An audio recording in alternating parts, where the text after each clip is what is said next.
Gràcies per les... Hi ha un botonet? Sí? Sí, sense. Molt bé. Gràcies per les paraules. Realment jo crec que tots els que estem aquí estem completament d'acord. Però m'agradaria saber quin programa teniu quan es tornin a dir que no.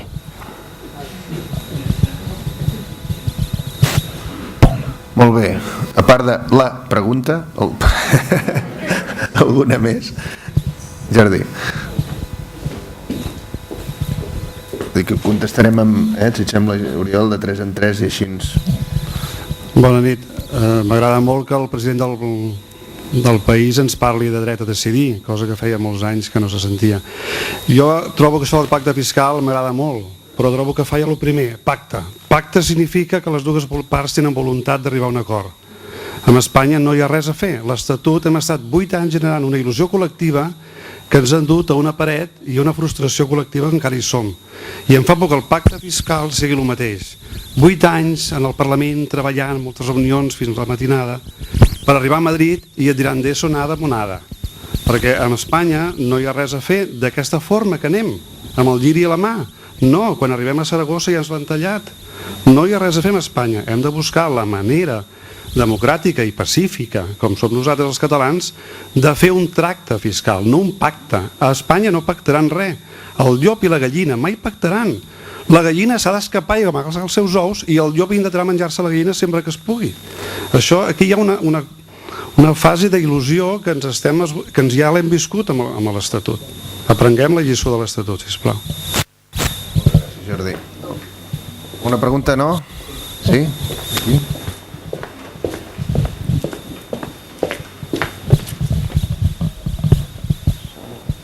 Hola, bona nit. Senyor Pujol, vostè ens ha marcat un full de ruta que hi ha una comissió al govern, que hi ha una unitat, que ha d'haver una unitat política i per últim ens ha parlat que s'hauria de fer un referèndum. Tenen vostès marcat una data concreta per fer aquest referèndum? Gràcies. Moltes gràcies. Bé, les tres poc o molt van una mica relligades. A veure, on estava el pla B allà? No existeix per part nostra, és a dir, un pla B dius, escolta, no hi és. Hi ha un procés que passa en primera instància pel reconeixement de dir, escolta, dit al revés, quan algú escolta el president Pujol, tota la vida dedicada a aquest país, etcètera, i clar, i fa una conclusió, li heu sentit ara fa poc, que ha fet una xerrada al voltant d'això, que a més, quan ho planteja així, jo sé que sabem què busca, però és dur quan ho planteja, quan explica tota la seqüència de la seva vida en relació a aquest país, i va desgranant, des de l'any 30 que neix, ho va explicant tot, i tot el que fa, etcètera, i arriba ara, això, l'any 2011, amb 81 anys, i diu, he fracassat. I llavors ens emplaça en aquells plantejaments i no tinc respostes quan algun vent diu, escolta, hem d'anar directament a la independència. No té respostes, però sap que els que li plantegen la independència tampoc tenen el camí. Quin és el gran èxit d'un procés en el qual algú amb prou justificació pot acabar dient l'any 2011, després de 81 anys a treballar per aquest país, i jo crec d'enfortir-lo de forma exemplar, pot acabar dient he fracassat? Que malgrat tot això no deixa de ser més passos recorreguts.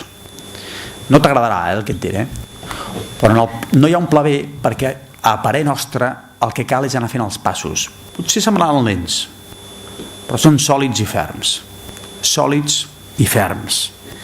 Què interpreto jo que podem fer després d'aconseguir d'entrada, perquè això s'ha d'aconseguir, que no és tan evident, jo percebo que tindrà molt bona recepció, però hi ha d'haver en aquest sentit un camp de molta força interior.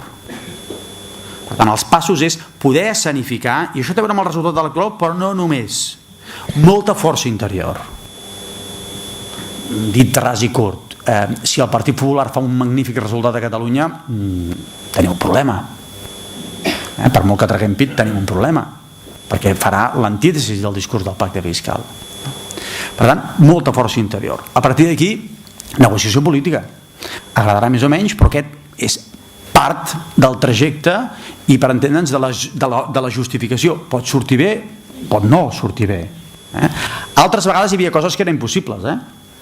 Pujol, olvídate, li deia un importantíssim ministre d'Economia, Pujol, olvídate, lo de l'IVA para Catalunya, però nunca de nunca, quan els bascos van tenir l'IVA, la recaptació de l'IVA, un importantíssim ministre d'Economia li va dir, Pujol, però olvídate, no tendréis nunca l'IVA, és impossible. Bueno, pues avui la Generalitat de Catalunya recapta l'IVA. No té capacitat normativa, però bueno, perquè a més hi ha molta normativa europea, però hi ha moltes coses que semblen impossibles però després no ho són. Força interior, els passos, força interior, negociació política. Pot sortir, sobretot si no hi ha majories absolutes. Si hi ha majoria absoluta és molt més difícil, certament, probablement patiríem molt més. Pot sortir o no sortir, però el pas és negociació política. I si no surt, què s'ha de continuar? Continuar, i no és un pla B, és una continuació en els passos, una continuació que passa clarament, un procés de dir, no, escolti'm, és que això no és un tema estrictament polític per entendre'ns els partits polítics. Consulta, dret a decidir. Algú em preguntava, per quan els passos anteriors hagin fracassat? Potser no fa falta, no m'atreveixo a dir quan. Aquesta és una que es guanya segur. Per tant, que sempre sí que diem molt clarament i desacomplexament, el dret a decidir en matèria del pacte fiscal no ens fa cap mania en plantejar-ho, perquè aquesta es guanya. I les consultes en el conjunt del nostre país, en relació al que nosaltres defensem, s'han de fer per guanyar-se. Dius, però això és una trampa. No, això és anar enfortint els passos. I passos més que es poden fer? Bé, s'han dit de moltes maneres, però és començar a exercir amb més o menys protecció jurídica, tant de bo es pugui fer amb el màxim possible, uns processos en els quals, sense pacte, sense acord, es produeixi a la pràctica un procés real a favor del govern de Catalunya de concert econòmic. Això altres vegades s'havia dit tancament de caixes, s'havia dit insubmissió fiscal, no li vull posar nom, perquè segurament no seria semblant a res del que ha passat anteriorment en aquest país. Però probablement però són tot processos, i per això m'he referit a en Pujol i la frase del balanç que ara fa per entendre's de la seva vida, diu, són processos que es van alimentant un darrere l'altre, no són alternatius, no hi ha un pla B alternatiu a un A i un C alternatiu a un B, no, s'han d'anar, són un que es va justificant sobre l'altre, perquè en el fons, i jo sóc algú que he dit a vegades l'Estatut està enterrat i ha sortit malament, però hem de saber treure'n també lo positiu. Estaríem parlant com estem parlant en el conjunt del país, i algú dirà, jo ja ho feia, sí, jo ja ho feia, d'acord, però estaríem parlant com estem parlant si no hi hagués hagut el procés de l'Estatut? En el fons, jo m'atreveixo a dir ara, un dels èxits que ens ha donat l'Estatut és que ens ha justificat encara amb molta més força allò que us deia.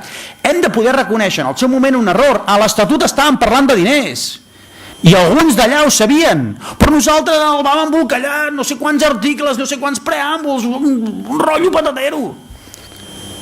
I estàvem parlant de diners i a base i els hi vam donar fins i tot d'arguments per rebatre'ns en allò les argumentacions contra l'Estatut no van ser, la sentència ho va ser, però les mediàtiques, les públiques, les expressions no eren contra els plantejaments econòmics que feia l'Estatut. Era contra si som o no som una nació, contra la llengua, contra les competències exclusives, compartides, etc. Però l'Estatut ajuda a una cosa que és la que va plantejar el Montilla. Què els hi diu el Montilla, sent president de Catalunya? Què els hi diuen els seus del PSOE? Si dieu que no, el desapego va a crecer. I el desapego, que en matèria fiscal es fa més evident que en d'altres, perquè és probablement la més evident que aixopluga gent de sensibilitats completament diferents, doncs m'atreveixo a dir per aquest sentit que és un èxit de l'Estatut. I precisament perquè no vull generar una il·lusió que pugui abocar-nos a la frustració, us he començat dient, això és una tasca molt difícil, que no té pla B, que té el pla senzillament d'un pas darrere l'altre, passos lents, segurament, petits, probablement, però ferms, que no permeten recular. Els nostres passos ens han de garantir que no reculem. Perquè aventures a vegades molt il·lusionants, però que són grandíssimes generadors de frustració. Perquè el que sí que hem de saber, hi ha una cosa que és veritat que hem de poder saber, el nostre combat és molt desigual. El xoc de trens que es pot produir, que s'està produint, té un problema, que és que realment és desigual. Un dels trens és més gran que l'altre. Un dels trens pica amb més força. Un dels trens ve més ben engreixat. Fa anys que hi ha una operativa d'estat, una articulació, uns cossos. Fa anys que saben com fer manegar el tren i les vies.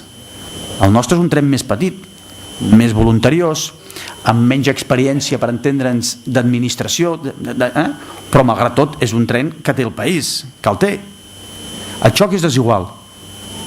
I amb un xoc desigual hi ha ferits per tot arreu. Certament el tren petit sortirà i està sortint més mal parat, però seria il·lús plantejar que el tren petit d'això se'n pot sortir senzillament amb allò, perdoneu l'expressió, perquè allò d'empit i collons. No.